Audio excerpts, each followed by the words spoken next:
تربچه‌ای که رنگش پرید.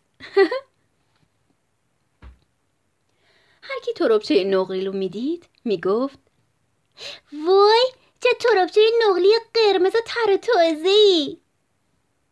یه روز مردی تربچه نقلی قرمز رو دید.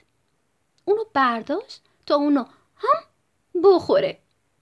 دهانشو که باز کرد، نگاه تربچه که به دندونای بلند و تیز مرد افتاد ترسید. رنگ تربچه پرید. رنگش پرید و فرار کرد. مرد دوباره به تربچه نگاه کرد. این بار تربچه قرمز نبود، بیرنگ بود. مرد ترسید تربچه رو بخوره و مریض بشه. این بود که اونو دور انداخت. تربچه خودشو توی آینه دید. اون از بیرنگیش تعجب کرد. کلاغی که از روی درخت به اون نگاه میکرد گفت تو شلغمی یا چیز دیگه؟ تربچه نقلی بلایی رو که به سرش اومده بود برای کلاغ تعریف کرد. کلاغه گفت اینطوری هم خوشگلی. اما اگه دلت میخواد دوباره قرمز بشی؟ تربچه پرسید چیکار باید بکنم؟ کلاغه دوباره گفت اینطوری هم قشنگی.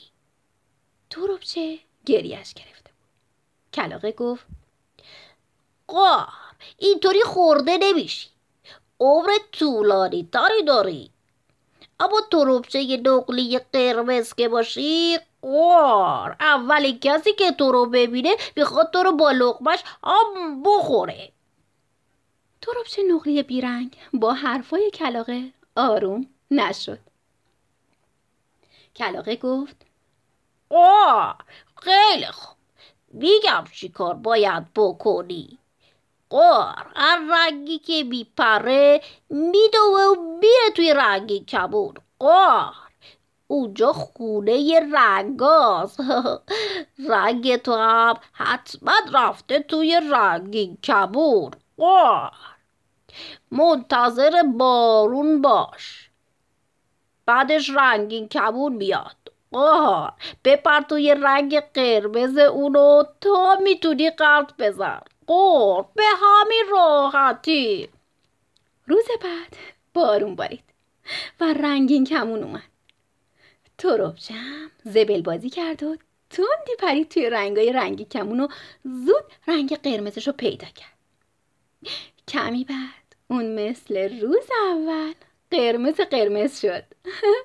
یه تربچه نقلی قرمز شد که هر کی اونو میدید میگفت وای چه تربچه نقلی قرمز تر تازه‌ای. چطور بود عزیزای من؟ از قصه امشب من خوشتون اومد؟ شبتون پر از ستاره؟